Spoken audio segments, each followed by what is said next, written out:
A god, a genius, a rebel. No footballer in history has inspired such devotion, such controversy, or such spectacular highs and terrifying lows.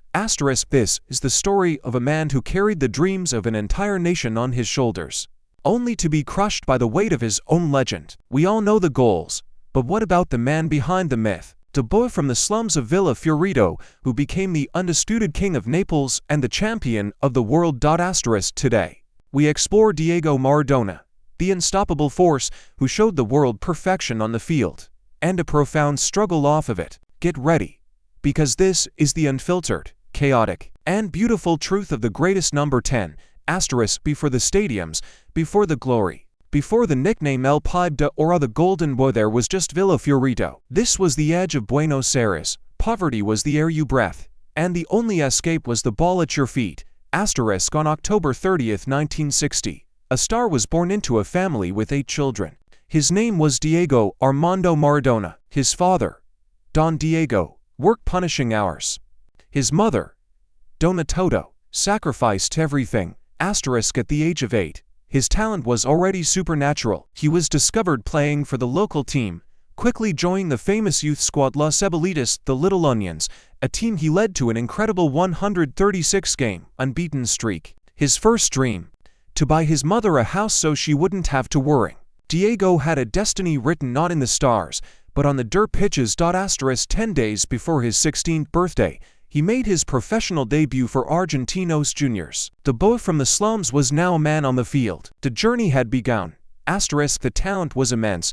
The demand was global. A highly successful year with Boca Juniors led to a transfer to Barcelona, where despite winning 3 trophies, constant injury and personality clashes meant the move was controversial and brief. His career needed a home, and the world was about to be shocked by his next destination. In 1984, he landed in Naples, Italy. Napoli was the perennial underdog, the neglected south against the wealthy north of Italian football. Diego was one of them, a pipe, or rebel, ready to fight their battles. The city threw itself at his feet.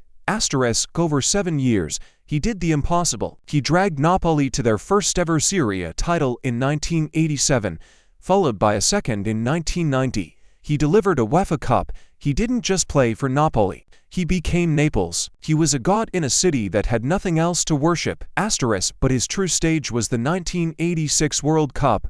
This was his masterpiece.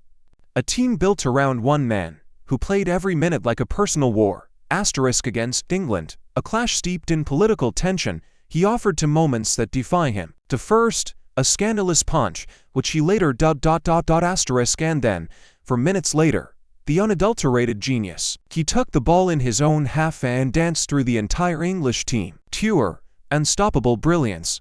He scored 5 goals in that tournament and assisted 5 more. Argentina won the final, and Maradona stood on the podium, holding the trophy aloft. For a moment, he was the happiest, greatest man on earth. But the pedestal was too high. The pressure was suffocating. The hero was trapped in the spotlight. To Diego, the footballing genius was consumed by the Maradona, the superstar rebel.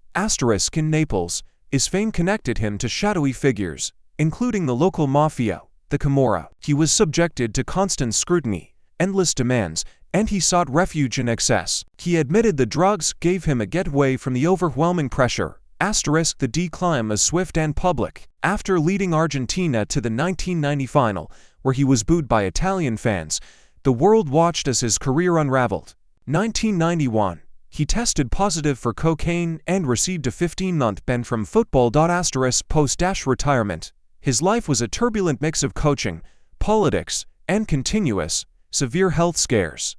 The genius remained, the fire still burned, but the body struggled to follow. He was a mentor, a critic, a controversialist, a figure who simply refused to be ignored. He passed the torch to his spiritual heir, Lionel Messi. But no one could ever truly replace El Pibe.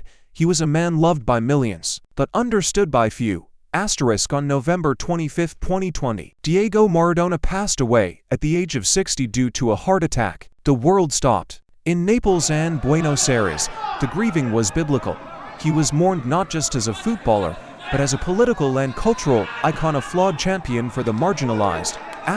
He was a contradiction, A working-class hero who lived like a king. A devoted family man whose life was chaos. A flawed human being who achieved perfection on the pitch. Diego Maradona was not just the greatest footballer of his generation. He was a mirror for humanity, a reminder that genius and tragedy often walk hand in hand. The legend lives forever. He achieved everything a player could dream of and suffered everything a legend could endure. Maradona was football's unforgettable contradiction. We may never see his like again. But what do you think? Does his chaotic life off the field overshadow the pure genius he displayed on it? And where does he truly rank in the debate for the greatest of all time? Let us know your thoughts in the comments below. We read every single one. If you enjoyed this deep dive, make sure you